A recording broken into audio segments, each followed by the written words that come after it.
سعيدا كن فريدا عش بفخر في الحياة لا تبالي فالمعالي بالتحدي لا سواه كن سعيدا كن فريدا عش بفخر في الحياة لا تبالي فالمعالي بالتحدي لا سواه بالتحدي لا سواه حرر النفس ولا تحيا هباء يا ربيعا أنت والعطر الرداء حرر النفس ولا تحيا هباء يا ربيعا أنت والعطر الرداء خذ قرارا وانطلق لا تنتظر ليس كل الناس أهل للعلاء خذ قرارا وانطلق لا تنتظر ليس كل الناس أهل للعلاء ليس كل الناس أهل للعلاء كن سعيدا كن فريدا عش بفخر في الحياة لا تبالي فالمعالي بالتحدي لا سواه كن سعيدا كن فريدا عش بفخر في الحياة لا تبالي فالمعالي بالتحدي لا سواه بالتحدي لا سواه ذلك الدهر الذي ترضى به هل يراك الكون من صناعه ذلك الدهر الذي ترضى به هل يراك الكون من صناعه ودع الأحلام يا فارسنا كن بهذا العصر من أعلامه ودع الأحلام يا فارسنا كن بهذا العصر من أعلامه كن بهذا العصر من أعلامه كن سعيدا كن فريدا عش بفخر في الحياة لا تبالي فالمعالي بالتحدي لا سواه كن سعيدا كن فريدا عش بفخر في الحياة لا تبالي فالمعالي بالتحدي لا سواه بالتحدي لا سواه إنما المشتاق للمجد التليد لن تراه مستكينا كالعبيد إنما المشتاق للمجد التليد لن تراه مستكينا كالعبيد إنه ليث البرايا ثابت يمتطي العز بعزم من حديد إنه ليث البرايا ثابت يمتطي العز بعزم من حديد يمتطي العز بعزم من حديد كن سعيدا كن فريدا عش بفخر في الحياة لا تبالي فالمعالي بالتحدي لا سواه كن سعيدا كن فريدا عش بفخر في الحياة لا تبالي فالمعالي بالتحدي لا سواه بالتحدي لا سواه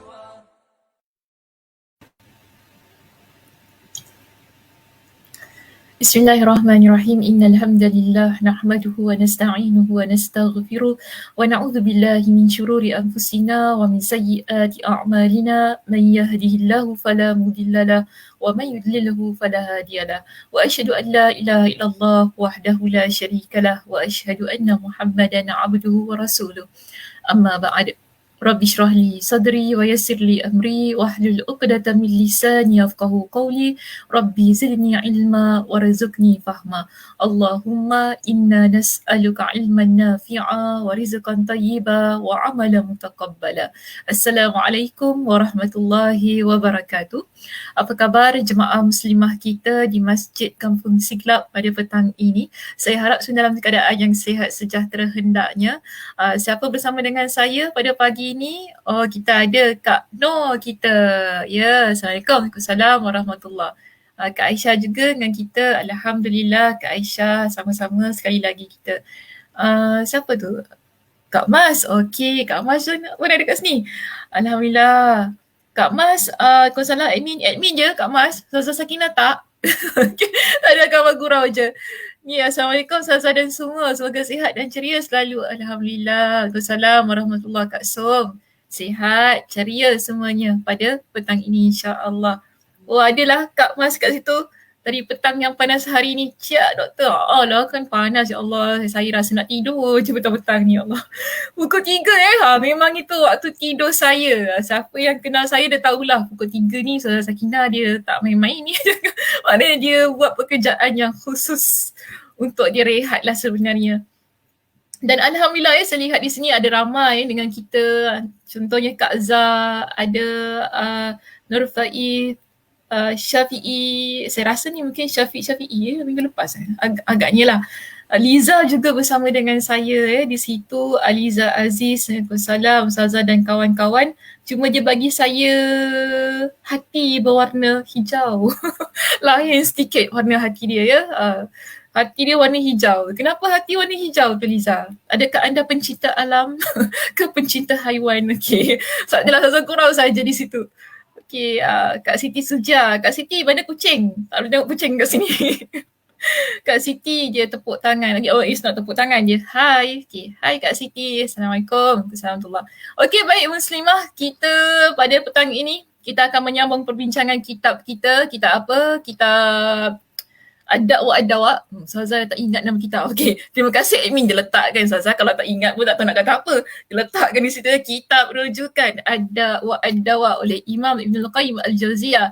Jadi pada kitab kita ataupun pada perbincangan kita pada petang ini, siapa ingat kita akan sambung pada muka surat berapa dan di poin yang keberapa. Sila Muslimah letakkan di ruangan itu sebab saya tahu untuk kuliah kita di Masjid Kampung Siglap ni cetakan saya berbeza dengan cetakan yang ada pada Muslimah sebab cetakan saya adalah cetakan yang lama. Jadi kalau saya sebut pun cetakan saya ni bimbang tak sama sebagaimana yang ada dengan semua. Baik, di sini poin yang ke-22 ya, Kak Som dia beritahu pada kita berada di poin yang ke-22 muka surat 151. Okey. Kak Mas kata apa? 151 muka surat 151 poin kita yang ke-22. Ada tak yang lain? Kak Noh pun sama di situ 151.22 Zah. Ya Zah. Okey. Muka surat 151.22. Okey, maknanya semuanya sama di sini.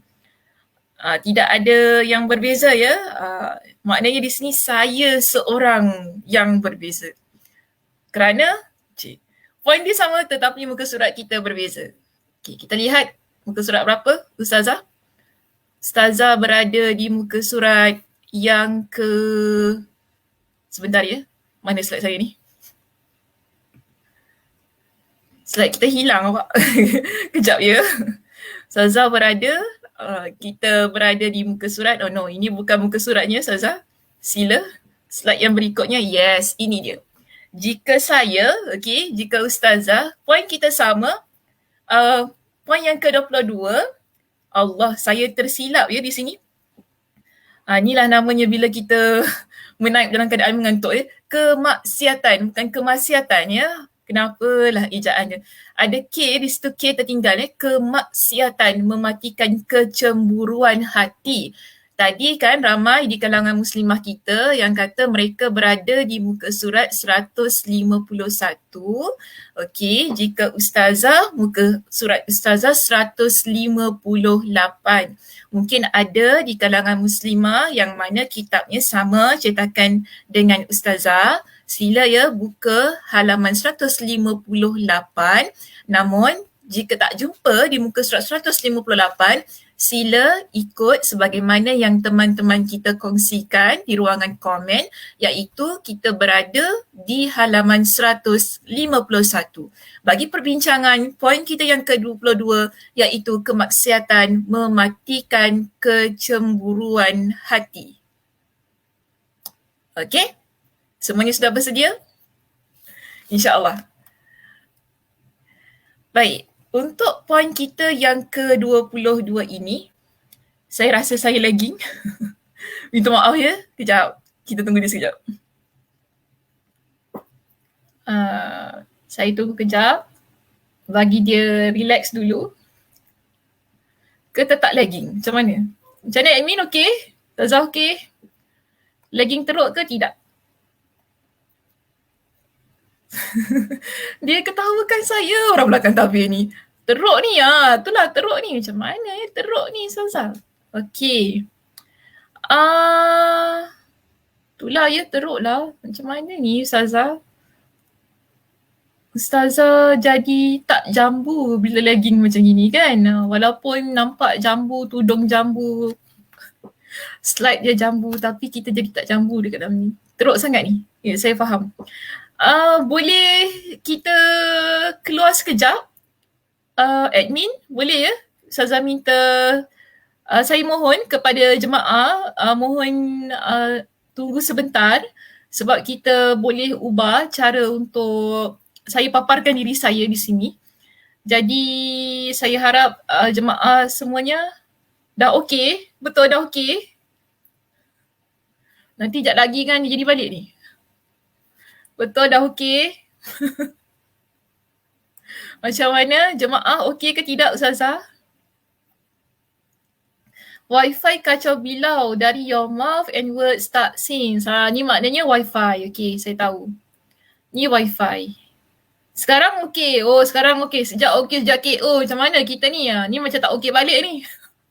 Ni tak okey balik ni. Saya tahu tak okey balik. Okey, Ustazah. Okey. Saya tak sedap ni kalau nak teruskan macam ni. Okey, dah okey lah. Tak apalah ya, kalau tak okey sikit-sikit tu minta maaf lah ya jemaah. Harap dapat maafkan saya dan juga pihak admin di atas ketidakokian yang berlaku pada skrin. Sebab kita pun ada banyak masalah teknikal inilah ya, cabaran belajar secara online, masalah-masalah yang tak dapat untuk dielakkan. Dia berlaku sekali lagi, saya tahu. Okey, dia berlaku sekali lagi. Macam mana ni? Admin, boleh kita keluar sekejap? Kita keluar sekejap sahaja. Tutup skrin saya ni. Saya nak leave sekejap untuk saya tukar sedikit connection yang ada di laptop saya. Okey, terima kasih. Sekejap je ya. Tunggu tahu. Jangan pergi mana-mana.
سعيدا كن فريدا عش بفخر في الحياة لا تبالي فالمعالي بالتحدي لا سواه كن سعيدا كن فريدا عش بفخر في الحياة لا تبالي فالمعالي بالتحدي لا سواه بالتحدي لا سواه حرر النفس ولا تحيا هباء يا ربيعا أنت والعطر الرداء حرر النفس ولا تحيا هباء يا ربيعا أنت والعطر الرداء خذ قرارا وانطلق لا تنتظر ليس كل الناس أهل للعلاء خذ قرارا وانطلق لا تنتظر ليس كل الناس أهل للعلاء، ليس كل الناس أهل للعلاء. كن سعيدا، كن فريدا، عش بفخر في الحياة، لا تبالي فالمعالي بالتحدي لا سواه. كن سعيدا، كن فريدا، عش بفخر في الحياة، لا تبالي فالمعالي بالتحدي لا سواه، بالتحدي لا سواه. ذلك الدهر الذي ترضى به، هل يراك الكون من صناعه؟ ذلك الدهر الذي ترضى به، هل يراك الكون من صناعه؟ ودع الأحلام يا فارسنا، كن بهذا العصر من أعلامه. ودع الأحلام يا فارسنا، كن بهذا العصر من أعلامه، كن بهذا العصر من أعلامه. كن سعيدا، كن فريدا، عش بفخر في الحياة، لا تبالي فالمعالي بالتحدي لا سواه. كن سعيدا، كن فريدا، عش بفخر في الحياة، لا تبالي فالمعالي بالتحدي لا سواه، بالتحدي لا سواه. إنما المشتاق للمجد التليد لن تراه مستكينا كالعبيد.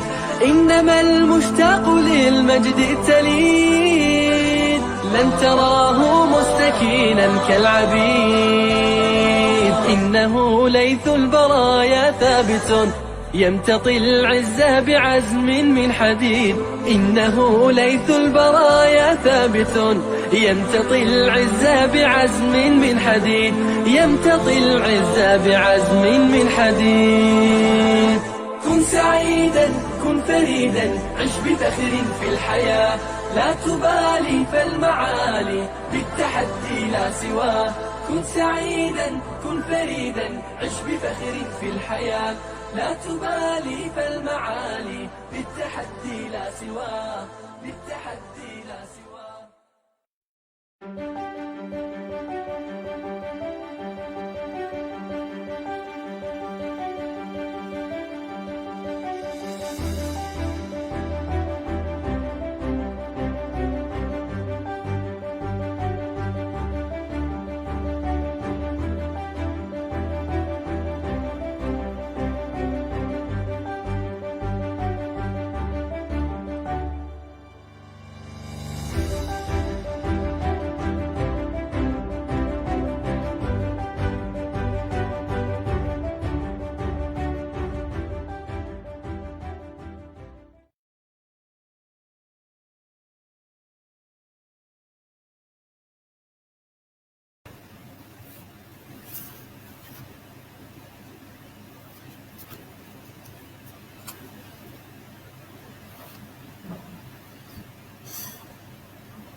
Okey, Alhamdulillah bersama kita kembali di ruangan kuliah kita di Masjid Kampung Siglap. Okey, Alhamdulillah kita akan terus kepada perbincangan kitab kita di sini. Sebagaimana tadi yang telah saya maklumkan, kita berada di muka surat 151 atau muka surat 158 dan perbincangan kita pada petang ini akan membincangkan satu topik yang tidak kurang pentingnya, iaitu tentang kecemburuan hati. Bagaimana kemaksiatan yang dilakukan oleh kita akan menyebabkan seseorang itu menghilangkan rasa kecemburuan yang ada dalam hati dia. Dan bagaimana topik ini diketengahkan oleh Imam Ibn Al-Qayyim Al-Jawziyah kepada kita untuk memberikan satu sudut pandang yang berbezalah tentang hal ini. Sebab kalau kita cerita tentang cemburu ni, apa yang kita faham? Okay. Apa muslimah yang kita faham kalau kita cerita tentang cemburu ni? Apa yang kita faham? Boleh letak di ruangan komen tu. Saya nak tengok. Masuk-masuknya kena jawab soalan ni. Okay. Saya nak tengok. apa yang boleh kita faham tentang cemburu ni? Lagi-lagi kalau kita orang perempuan.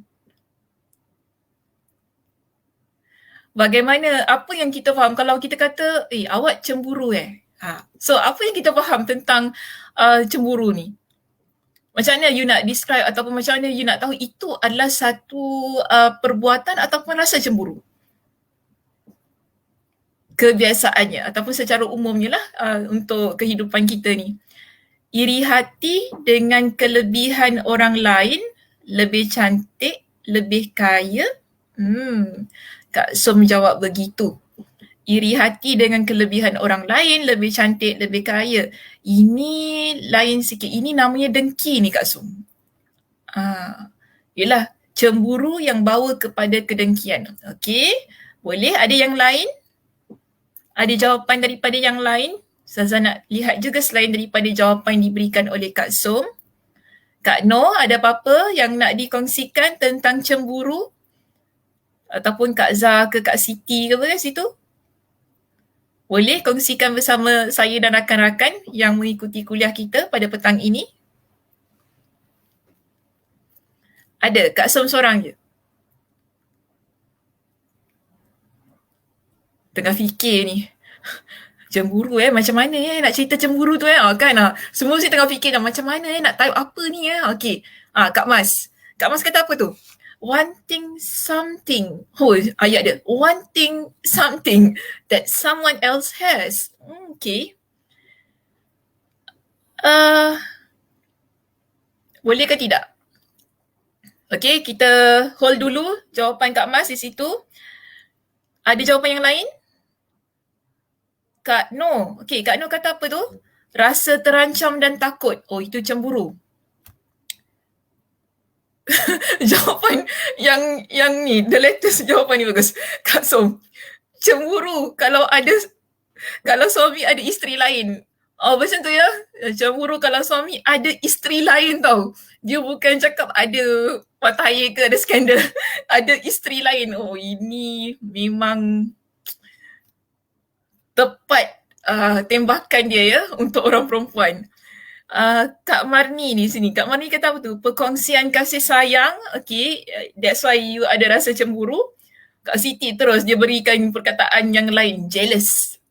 Cemburu is jealous. Jealous is cemburu. Okay. Baik. Tak senang dengan kelebihan orang lain. Kak Johara. Sedih bila tengok orang lain ada kelebihan. Ini semua jealous-jealous yang tidak baik untuk jiwa dan perasaan. Apa rasanya tu? Sakit ya? Sakitnya tu di sini ya Muslimah, betul? Okay. Sedih bila tengok orang lain ada kelebihan, Ustazah. Okay, betul. Tidak suka melihat kelebihan orang lain, rasa diri terancam. Kak Aisyah sebut begitu. Ni semua menggunakan ayat yang sama ni.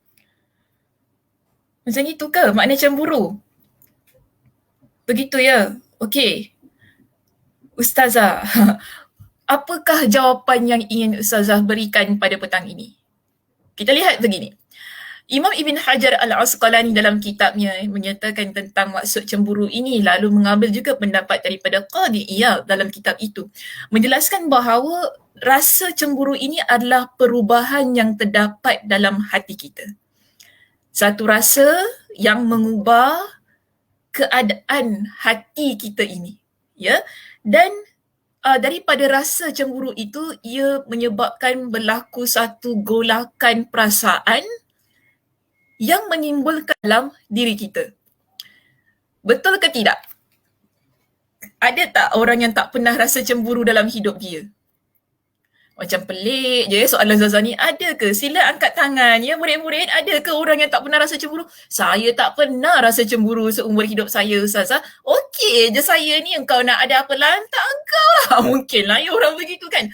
Tapi saya tak rasa. Ramai antara kita yang memiliki rasa cemburu. Yang mana cemburu ini bila dia ada dalam diri kita, ia mengubah rasa yang ada dalam hati daripada suka kepada satu rasa yang agak-agak suka, makin suka ke makin benci. Dia mengubah macam mana tu? Sekarang ni cemburu bila dalam hati kita, dia masuk kan, mula-mula dia okey tau. Okay, mungkin kita happy-happy. Tapi once dia ada terus masuk dalam hati kita, apa rasanya? Makin sayang ke, makin tak suka ke, makin benci macam mana? dia ubah kan pada satu, sebagaimana yang tadi saya bacakan, makin benci. Yes, Kak Sum. Ya, Masya Allah, tabarakallah. Kak Sum kata, makin benci. Betul. Bila rasa cemburu ni dia menyelinap masuk dalam hati kita. Ia mengubah keadaan jiwa kita yang menyebabkan makin benci, makin tak suka kan. Kita rasa macam annoying kan, annoying macam geramnya, benci. Macam-macam perasaan yang negatif yang ada dalam jiwa kita ini.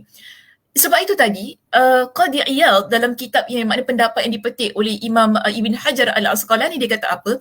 Perasaan yang berubah itu akhirnya ia menyebabkan berlaku rasa kemarahan.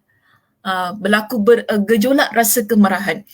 Yang kebiasaannya, okey, itu tadi perubahan perasaan tetapi ia berlaku kepada siapa?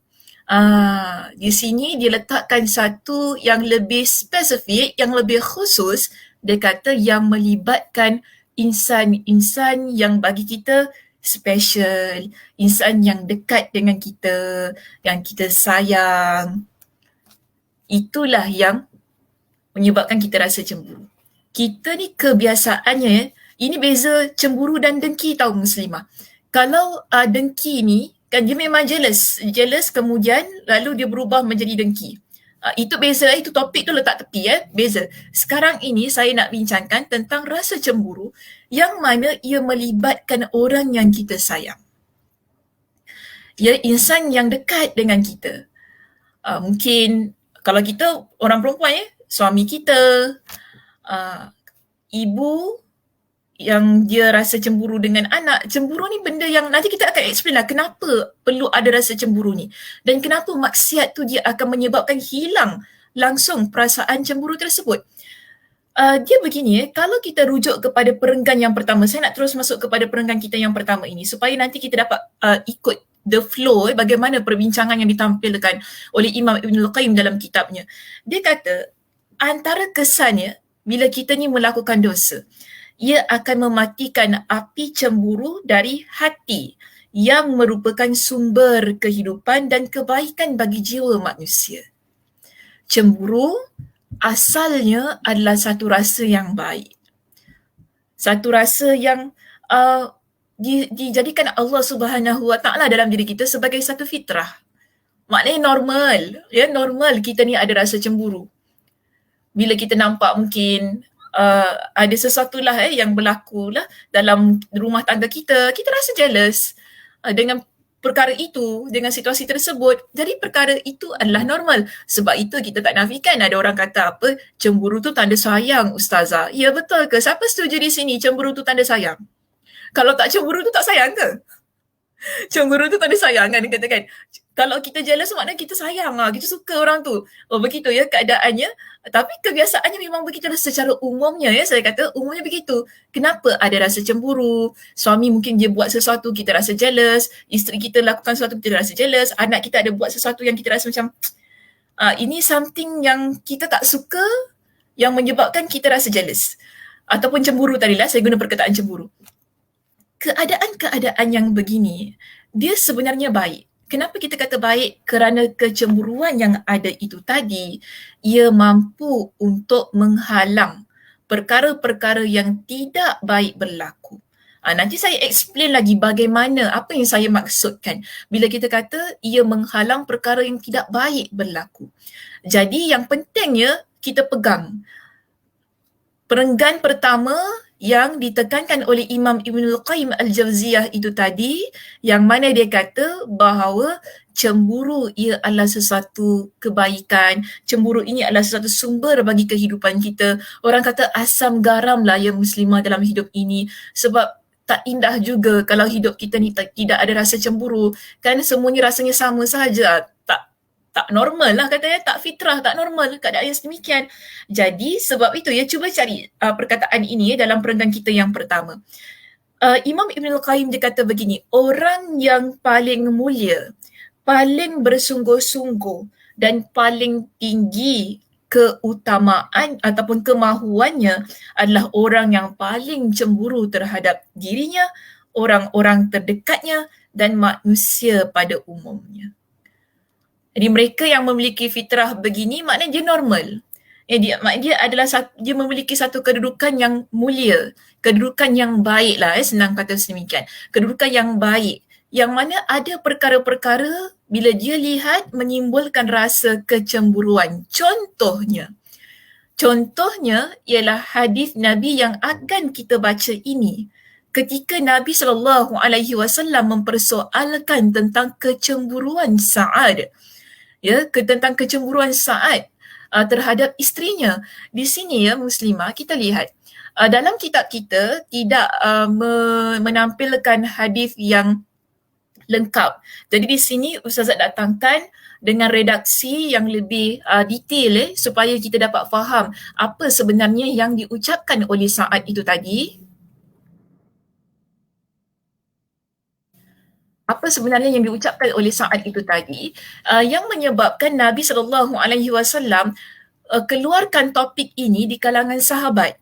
Iaitu di sini kita lihat riwayat ini daripada Al-Mughirah ibn Syu'bah. Jadi Al-Mughirah ibn Syu'bah dia ceritakan tentang apa yang diucapkan oleh Sa'ad, iaitu Sa'ad ibn Ubadah. Sa'ad ibn Ubadah dia kata begini, "Law ra'aitu rajulan ma'amra'ati la darabtuhu bis-sayfi ghairu musfihin anhu."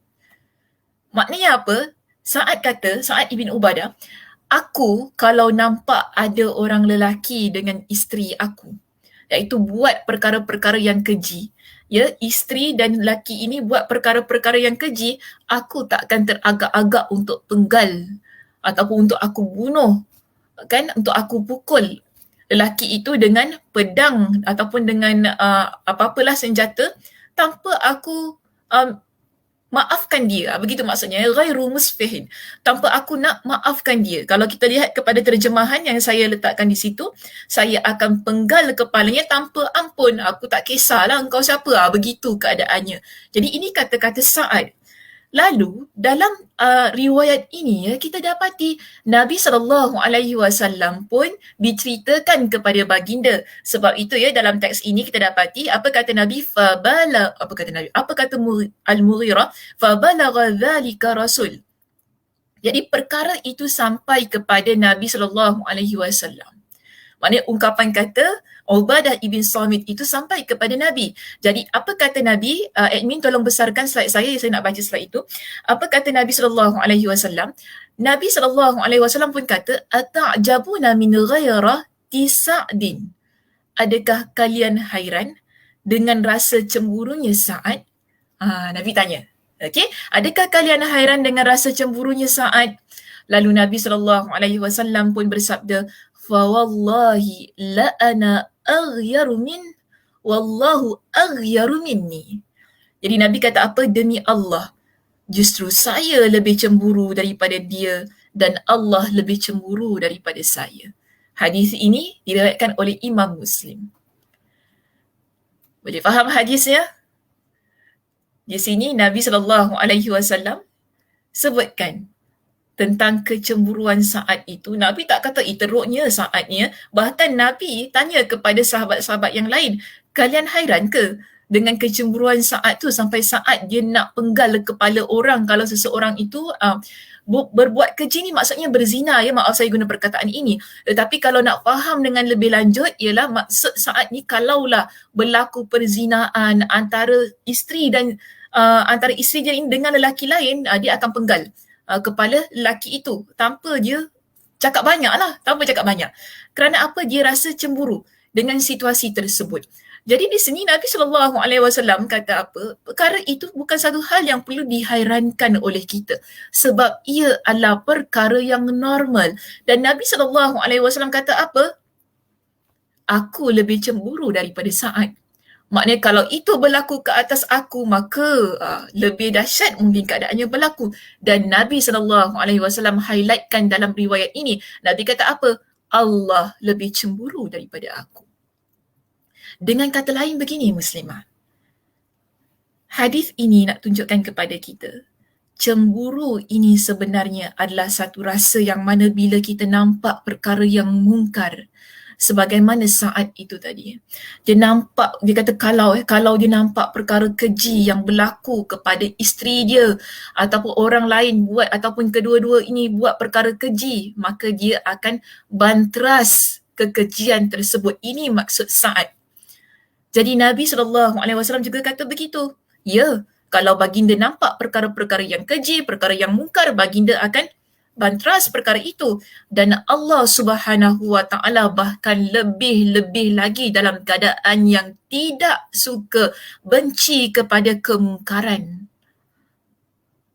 Ini kita panggil sebagai kecemburuan yang terpuji di sisi Allah. Bila kita nampak perkara yang keji, perkara yang mungkar, lalu kita tak suka, kan? Tadi kita dah bincangkan, cemburu itu menyebabkan berubahnya perasaan kita daripada suka kepada tidak suka, daripada cinta kepada benci, yang akhirnya ia menyebabkan kita rasa marah. Terutamanya bila kita nampak perkara-perkara yang keji dilakukan di hadapan mata kita.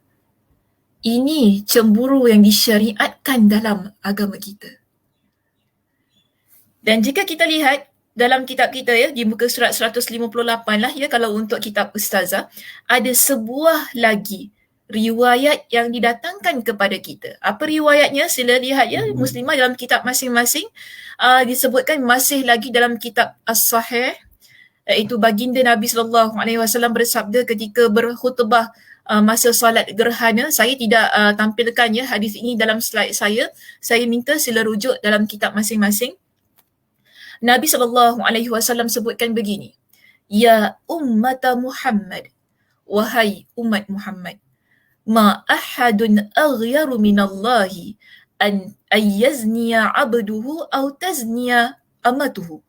Wahai umat Muhammad, tidak ada yang lebih cemburu daripada Allah ketika salah seorang hambanya yang lelaki maupun yang perempuan melakukan zina. Maksud cemburu dalam teks ini ataupun dalam konteks hadis itu, Nabi nak kata bahawa Allah benci dengan apa yang dilakukan oleh lelaki yang berzina dan wanita yang berzina. Dan kalau kita di kalangan manusia ni, kita dengar ada perbuatan zina, orang melakukan zina, kita akan marah kan? Sebagai seorang yang beriman kepada Allah, ya, kita akan marah. Orang yang ada keimanan ni, dia tahu ia adalah perbuatan yang keji. Bahkan bagi saya yakin di kalangan non-Muslim pun, kalau mereka tahu ada orang yang melakukan perzinaan ini, mereka tak suka. Ya, normalnya manusia begitu, Muslimah. Kita tak suka bila berlakunya perkara yang berkaitan dengan zina ini. Kita benci. Dan Nabi SAW kata apa? Allah lebih-lebih lagi cemburu. Maksudnya Allah lebih-lebih lagi benci mereka dengan perkara yang sedemikian. Iaitu perkara zina ini. Dan Nabi SAW menjelaskan dalam riwayat yang lain. Kita lihat kepada hadis kita yang ketiga dalam kitab kita. Iaitu Nabi SAW sebutkan, La ahada aghyaru minallah. Tidak ada yang lebih cemburu daripada Allah. Maknanya tidak ada yang lebih marah, tidak ada yang lebih kata berubah tu perasaan. Sebab begini ya, Allah cinta kepada semua hamba-hambanya, Muslimah. Ya, Allah cinta kepada semua hambanya. Namun ada keadaan yang menyebabkan Allah menjadi murka kepada kita, Allah jadi marah kepada kita apabila kita melakukan perkara-perkara dosa dan maksiat.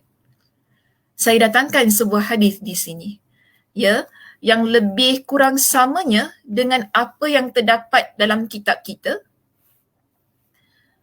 Di situ, kerana cemburu, Allah haramkan kekejian. Kadang-kadang kita fikir begini, kenapa ada banyak perkara yang Allah Subhanahu Wa Taala haramkan dalam hidup kita? Mungkin ada yang bertanya, kenapa itu tak boleh? Kenapa ini tak boleh? Ada je banyak benda-benda yang kita rasa kita ni ada limit lah dalam hidup ataupun dalam agama kita. Ya, senang cakap dalam agama kita. Agama pasti meletakkan limit, ada limitation, iaitu ada batasan yang diletakkan dalam agama kita. Boleh buat begini tapi limitasinya begini. Okey, limitnya begini, batasnya begini. Engkau boleh buat gini.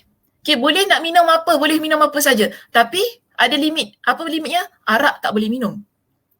Kita kata itu batas. Okey? Nak makan apa boleh makan. Orang Islam nak makan apa boleh makan. Tapi ada batas kan? Yes, kita ada batas. Ada benda yang Allah kata tak boleh. Jangan makan. Adakah kita kata hubungan seksual itu haram secara total? Tak. Bila ia dihalalkan? Ketika berlakunya pernikahan antara lelaki dan wanita. Maknanya ada batas. Boleh lelaki dan wanita dalam agama kita nak lakukan hubungan seksual. Tapi batasnya apa? Nikah. Mesti jadi halal, jadi suami isteri. Baru dibenarkan. Maknanya dalam agama kita ada had, ada batas, ada limit yang Allah tetapkan. Dan di sini, Nabi ceritakan kepada kita kerana ada satu sebab. Ya, disebutkan sini min ajli ghairatillah. Oleh kerana kecemburuan Allah. Allah ni maha cemburu ni. Oleh kerana kecemburuan Allah, maka dia mengharamkan segala bentuk kekejian. Allah haramkan perkara-perkara keji, dosa dan maksiat, ya, baik yang nampak mahupun yang tersembunyi. Maksudnya apa yang kita lakukan secara terang-terangan ataupun apa yang kita lakukan secara sembunyi-sembunyi yang tak nampak. Kalau namanya haram, ia tetap haram. Ya, dalam agama kita begitu. Lalu di sini apa kata Nabi lagi? Wala syakhsa aghyaru minallahi wala syakhsa ahabbu ilaihi al-uzru minallahi min ajli dhalika ba'athallahu al-mursalin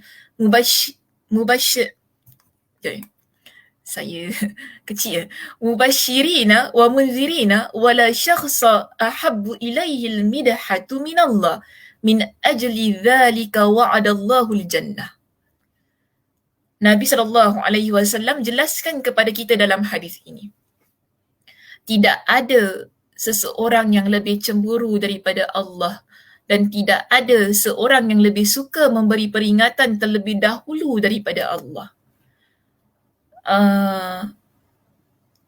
Maknanya, sekali lagi saya nak tekankan, cemburu di sini maksudnya apa tadi? Benci, tidak suka.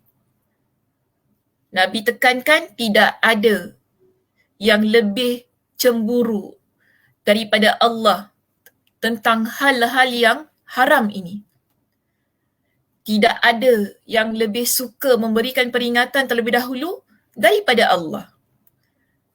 Oleh itu Allah utuskan kepada kita ini dengan para rasul untuk memberikan kabar gembira dan peringatan kepada kita. Itu sebabnya mengapa ada nabi, ada rasul yang Allah Subhanahu Wa Taala utuskan pada setiap kaum.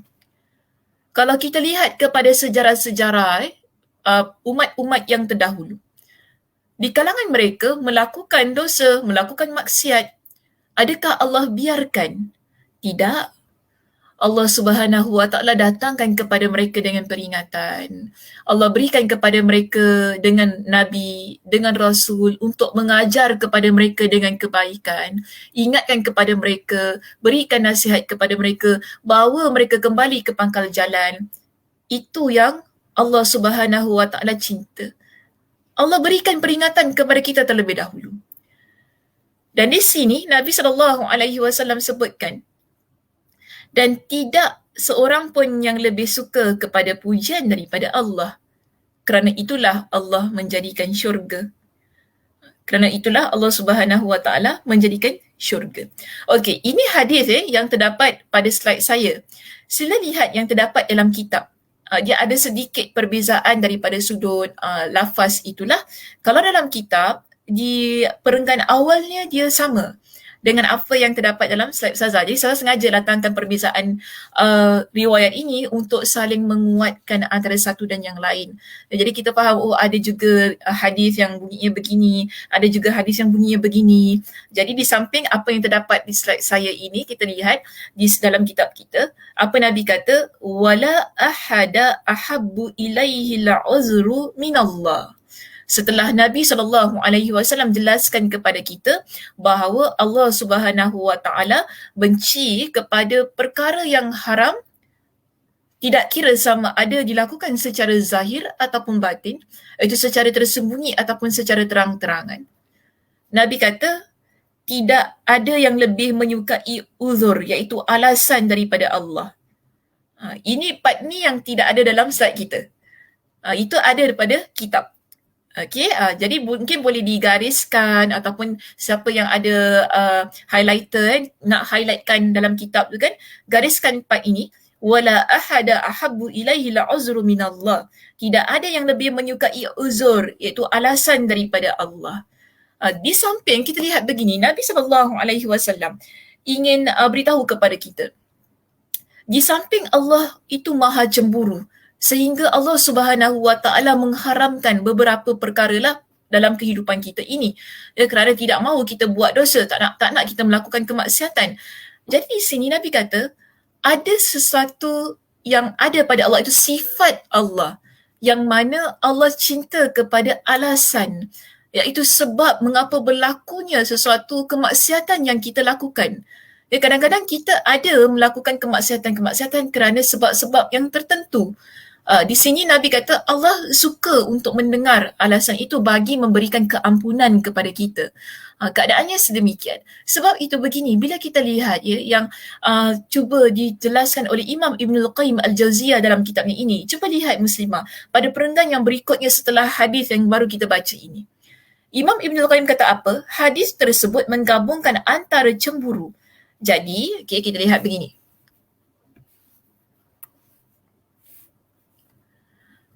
Ada dua gabungan cemburu di sini. Satu, benci pada keburukan, dan kedua, cinta pada alasan. Ini ada dalam kitab kita. Pada perenggan yang berikutnya, di mana Imam Ibnul Qayyim dia cuba untuk menjelaskan maksud daripada hadis yang baru kita baca tadi. Jadi di sini Allah Subhanahu Wa Taala, bila kita kata Allah itu maha cemburu, bermakna Allah benci pada keburukan yang dilakukan oleh hamba.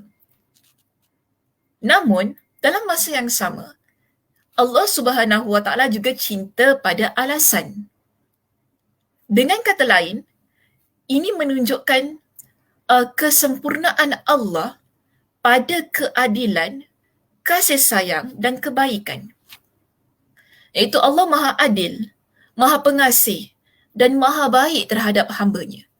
Contoh, kita kata begini, kita buat perkara haram, tinggalkan solat contohnya, tinggalkan solat. Yang kita tahu, orang kalau tinggalkan solat hukumnya dosa besar kan?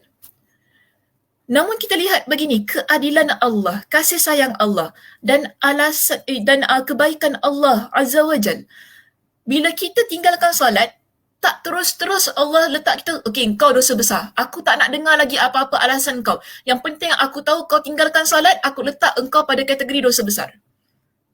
Allah Subhanahu Wa Taala memiliki sifat satu lagi, iaitu cinta pada alasan. Kenapa engkau tinggalkan solat?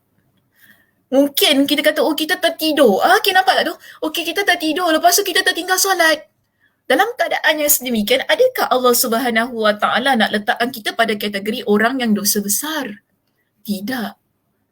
Ini maksudnya Allah itu maha adil. Maha kasih sayangnya, maha pengasih, maha baik. Allah maha cemburu. Namun Allah suka jika hamba mengemukakan alasan. Itu dia ada alasan. Kenapa dia tinggal solat?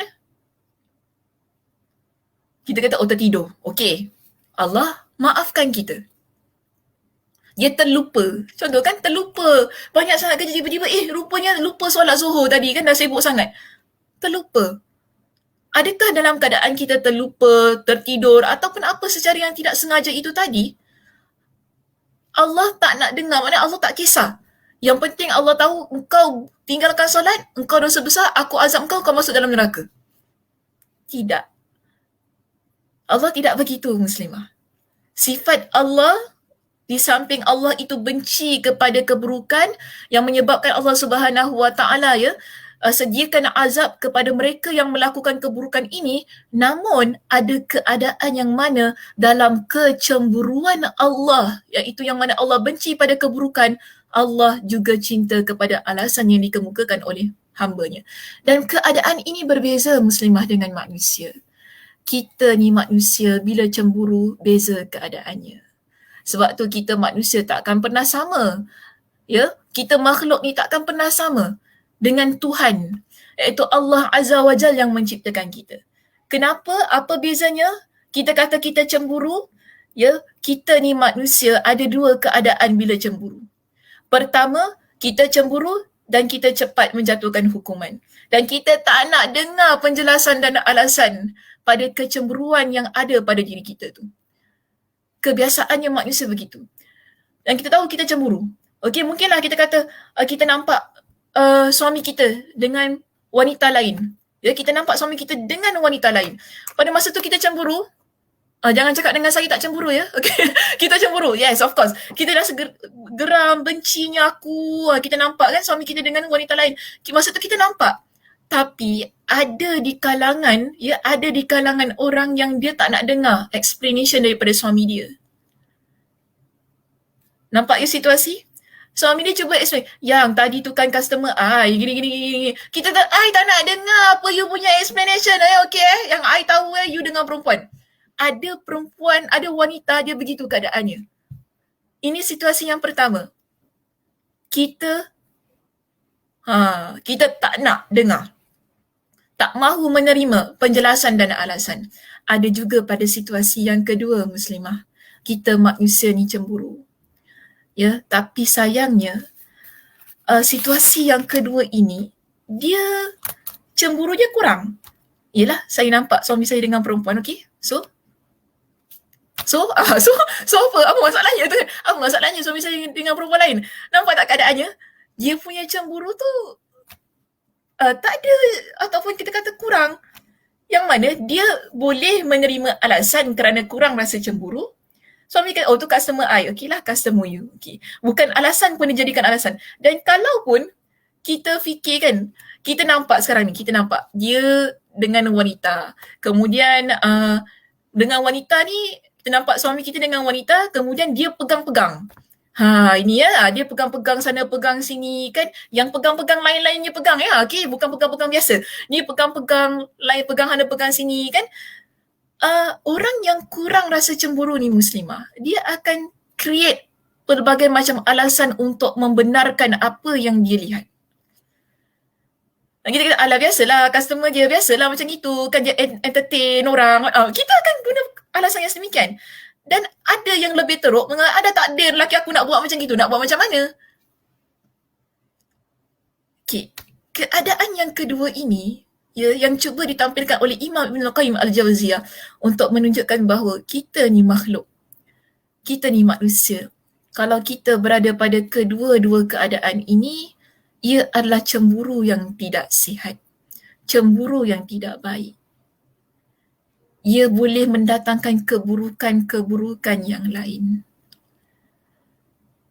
Tapi kalau kita ada rasa cemburu yang baik ini, yang terkawal, yang mana ia merupakan cemburu yang kita nak mendengar alasan, dan kalaupun kita rasa alasan itu adalah bukan alasan, kita akan cuba untuk ubah ia. Maksud ubah ni, kalau ia perkara yang mungkar kan, suami kita nampak suami kita pegang-pegang tadi kan, dia kata customer I, biasalah I entertain customer I macam itu. Kita tak boleh terima. Ini orang kedua kita tak boleh terima, tapi kita berikan satu nasihat kepada suami kita. Ramai orang boleh entertain. Kita boleh entertain orang atau kita boleh layan orang. Tapi ada batas. Kerana kita orang yang beragama. Ini cemburu yang baik. Cemburu itu diikuti dengan nasihat, dengan rasa untuk memperbetulkan keadaan, dengan rasa untuk menghadang ataupun menghalang maksiat itu agar ia tidak berlaku lagi. Yang mana seharusnya itu yang ada pada diri kita. Cuma masalahnya kalau kita ni langsung tak ada cemburu, itulah yang akan menyebabkan maksiat demi maksiat ia berlaku terus-terusan sehingga ia tidak terkawal. Keadaannya begitu. Inilah yang sebenarnya konteks perbincangan ini nak jelaskan kepada kita. Maksiat ia boleh mematikan kecemburuan. Maknanya apa? Kita biarkan maksiat itu berlaku, kecemburuan tu langsung tak dalam diri, nak buat apa buatlah bang. Macam itu kan.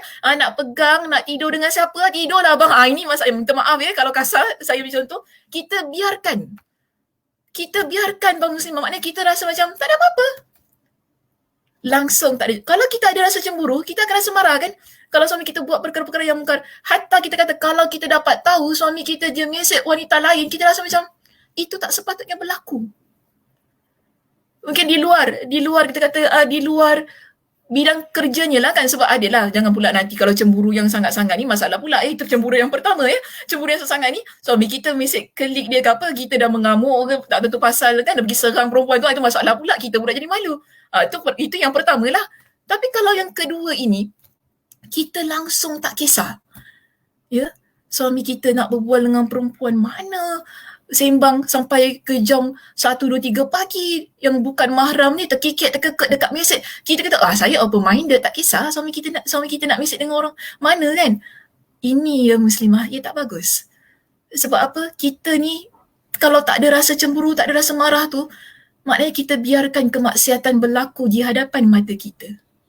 Sama juga sebaliknya kalau maksudnya suami nampak isteri buat perkara maksiat, suami biarkan.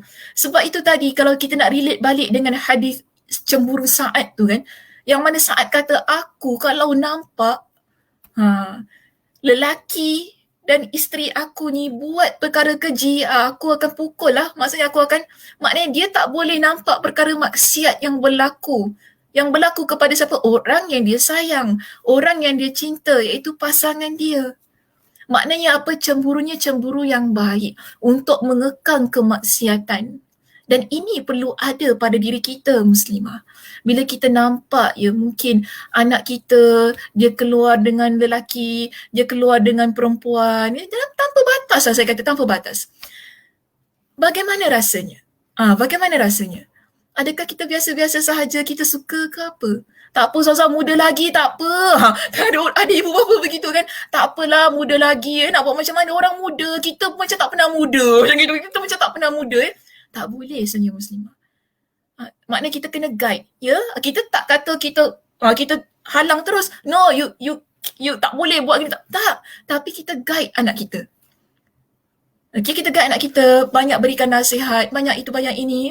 Dalam keadaan kita cuba memahami situasi anak itu tadi yang cuba berteman, cuba memiliki pasangan. Tapi dalam masa yang sama kita guide. Ini maknanya kita ada kecemburuan dalam diri kita. Tapi kalau langsung tak ada bahaya muslimah, kita akan biarkan anak kita buatlah apa yang kau nak buat. Sampai berlaku hal-hal yang tidak diingini dalam keluarga kita. Kerana apa? Kita tak rasa apa-apa. Tak ada rasa marah, tak ada rasa benci terhadap maksiat-maksiat dilakukan dalam keluarga kita.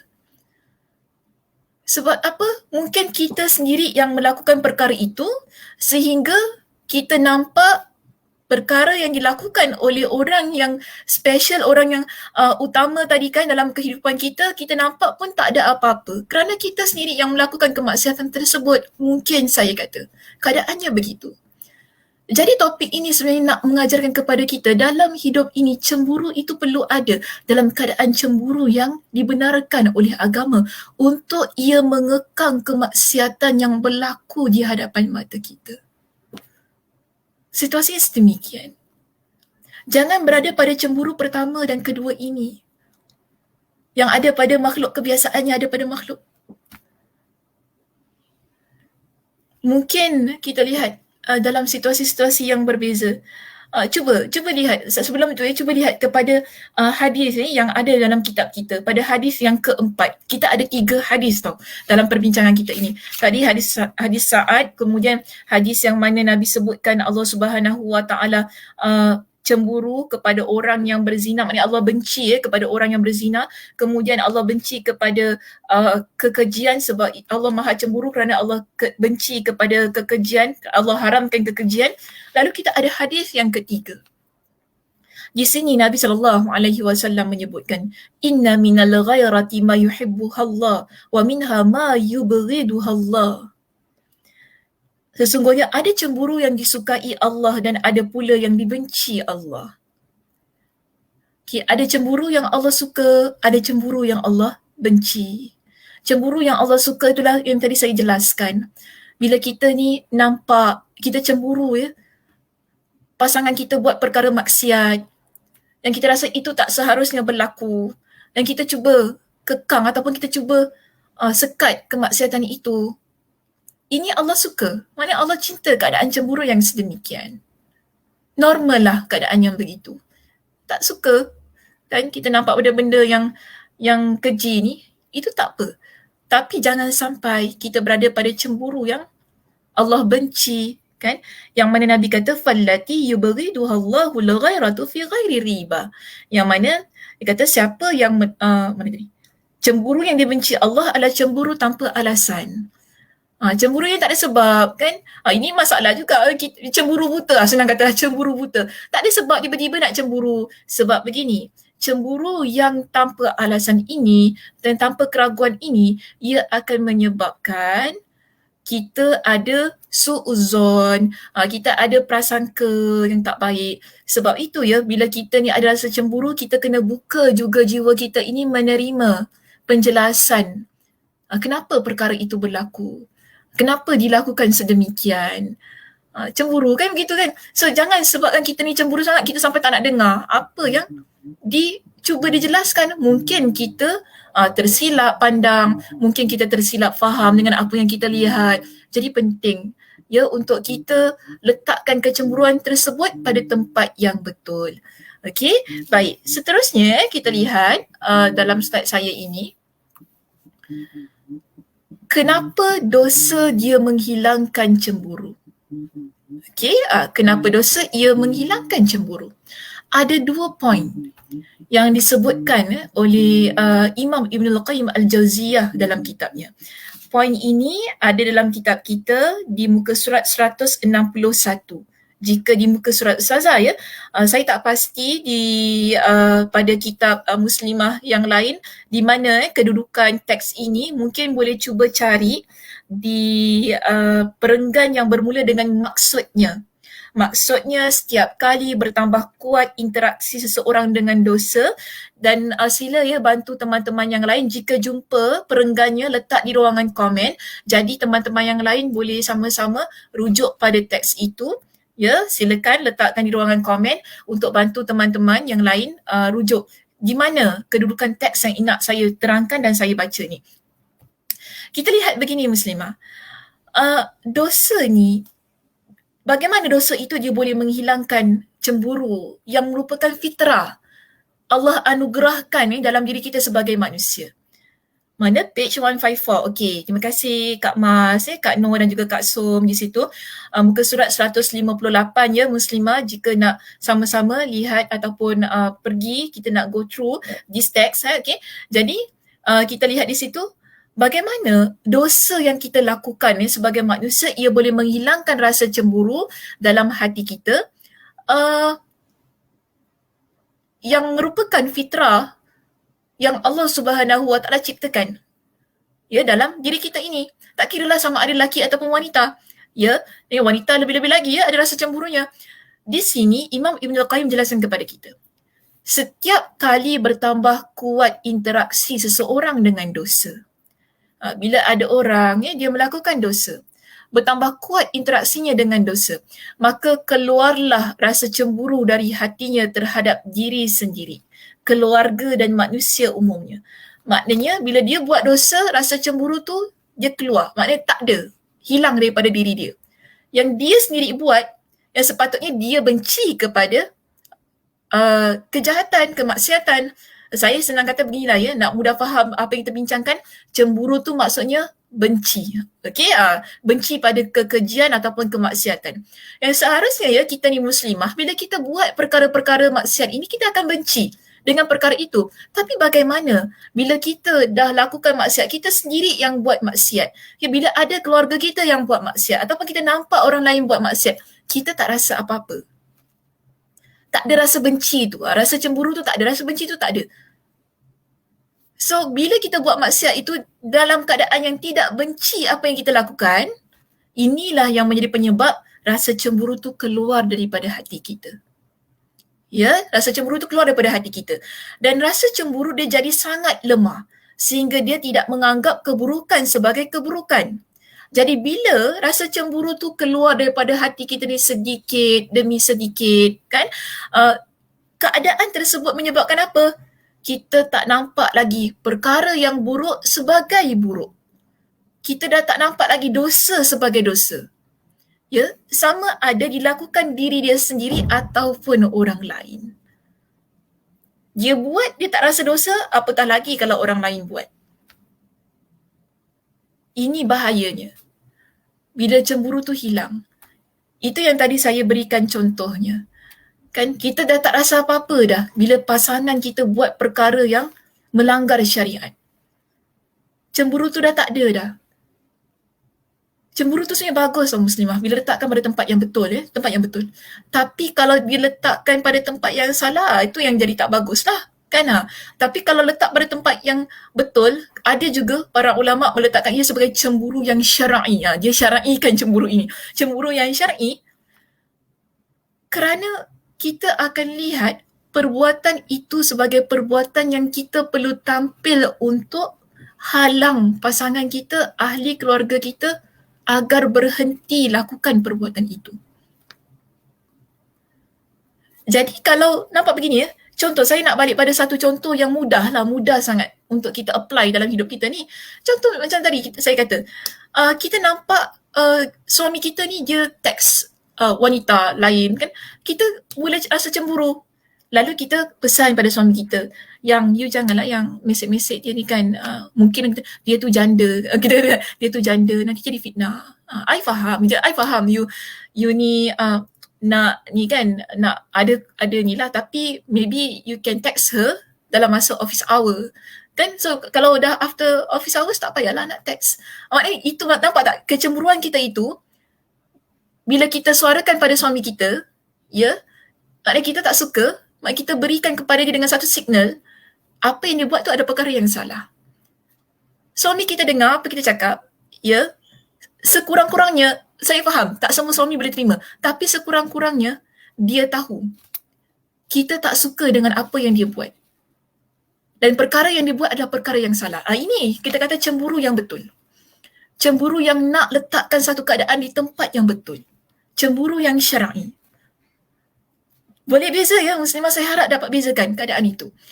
Yang mana bila kita suarakan, ya, rasa cemburu kita, rasa ketidaksukaan itu menyebabkan pasangan kita berfikir, dia pun bolehlah ubah cara dia. Bayangkan kalau langsung kita tak cakap apa-apa. Langsung muslimah kita biarkan suami kita tu. Biar lantak dia nak teks siapa kan, dia nak mesej siapa kan. Bukan hal kita pun, saya berikan kebebasan pada dia. Saya tahulah suami saya macam mana. Mungkinlah kita tahu ya suami kita ni macam mana. Tetapi suami kita ni manusia yang ada nafsu ya. Nanti dia akan jadi perkara yang kita sendiri tak sangka. Mungkin kita kata, kalau dulu aku tahu, mungkinlah tiba-tiba kita ni maaf cakap ya muslimah, kita lelaki dengan perempuan ni kalau dah rapat ni dia akan jadi perasaan apa? Tersuka tanpa sengaja. Ewa Ustazah dah macam drama ya. Tersuka tanpa sengaja kan, tercinta tanpa apa-apalah ya, tanpa semua. Nanti suami kita pun berikan alasan, I tak sengaja, I tak tahu bila my feelings tiba-tiba develop. Menyampah pula ya aku kena. Jadi tiba-tiba feeling I ini masalah-masalahnya. Yang mana daripada awal bila kita nampak situasi itu, kita cuba perbetulkan. Yang ia sebenarnya bermula daripada rasa kecemburuan kita terhadap hal yang tidak seharusnya berlaku antara suami kita dengan wanita lain. Sebab itu ia adalah perkara yang baik jika diletakkan pada tempat yang betul. Namun kalau kita biarkan, tadi saya katakan, memanglah. Memang kes tu dia akan jadi teruk, dah tak dapat kawal, dan akhirnya kita pun fikir, kenapa dulu tak halang? Jadi hal-hal yang sedemikianlah ya yang perlu kita fahami. Sebenarnya ia bermula daripada diri kita sendiri muslimah. Ia bermula daripada diri kita sendiri. Kalau kita tahu perkara itu dosa, kita benci, bermakna kita juga tidak mahu hal tersebut berlaku kepada orang yang kita sayang.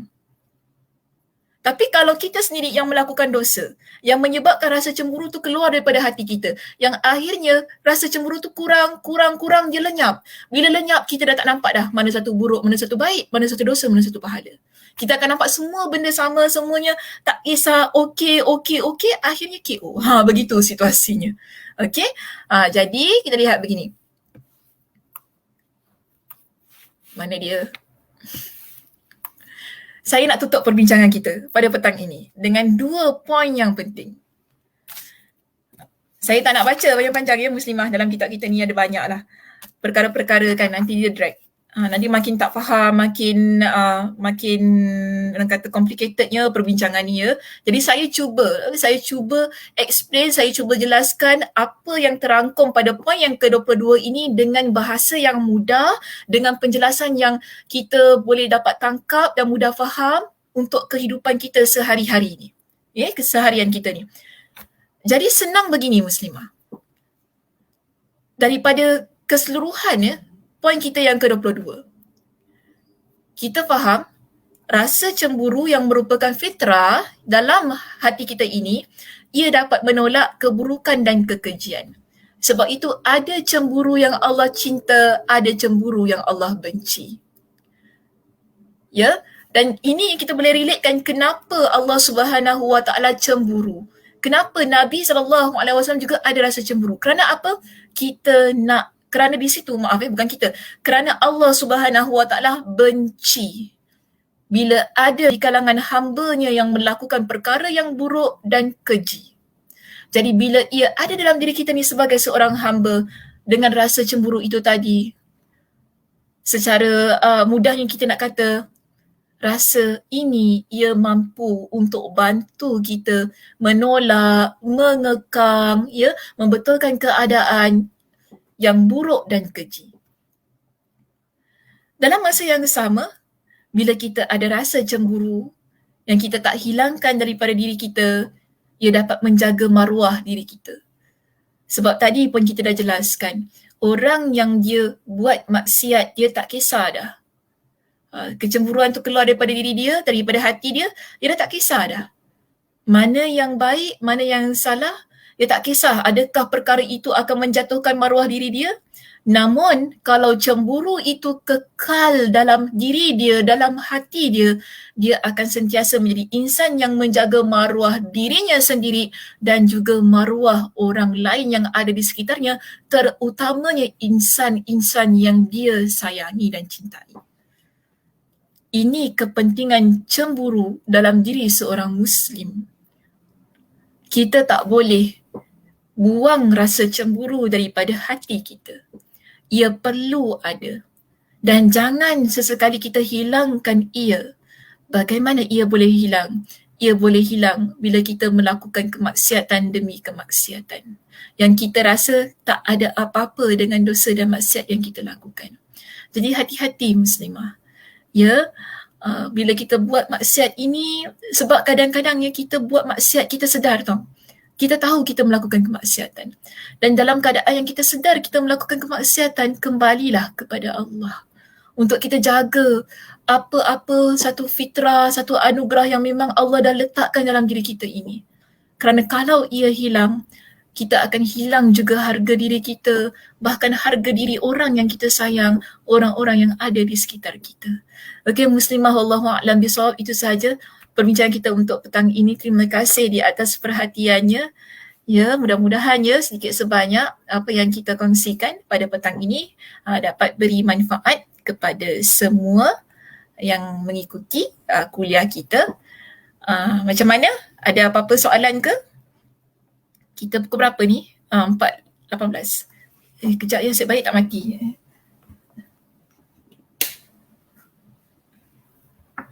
Alhamdulillah, nasib baik tak mati. Laptop saya ni.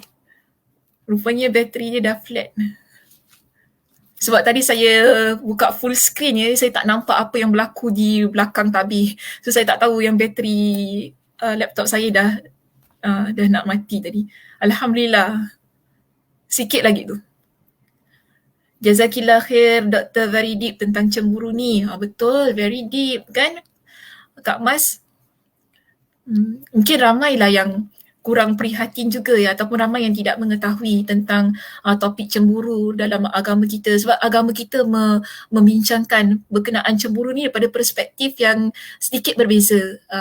Okay, dia bukan hanya semata-mata kita cemburu tengok suami kita dengan orang lain ataupun lihat anak kita gini, dia bukan begitu, tapi dia ada sesuatu yang lebih besar di sebaliknya yang ramai antara kita mungkin terlepas pandang ya, ataupun tidak tahu. Jadi alhamdulillah lah ya, pada petang ini kita dapat memahami dengan lebih jelas bagaimana agama kita ini melihat rasa cemburu ni yang ada dalam hati kita.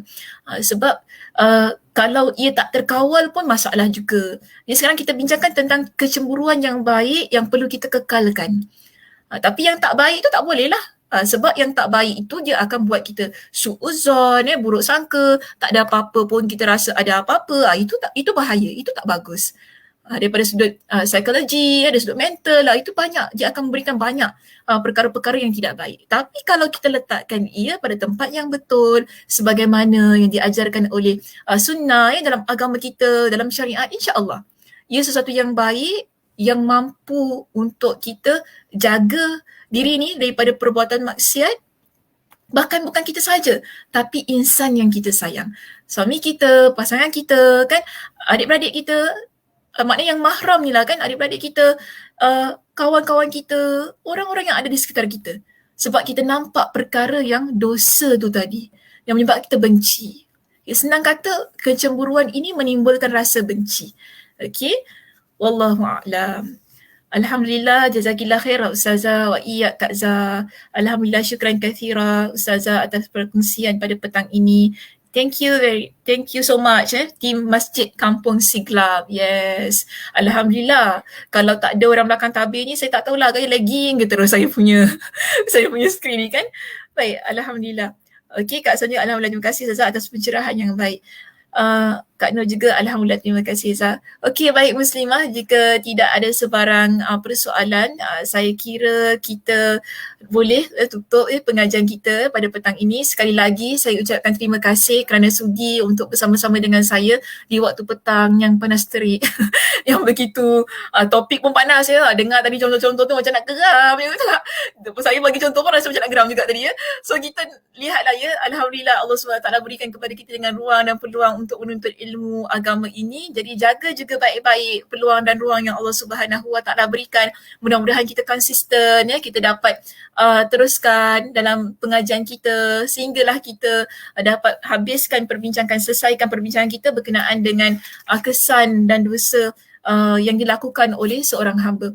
Baik muslimah, saya tutup kuliah kita pada petang ini dengan tasbih kafarah. Subhanakallahumma wa bihamdika asyhadu an la ilaha illa anta astaghfiruka wa atubu ilaik. Assalamualaikum warahmatullahi wabarakatuh.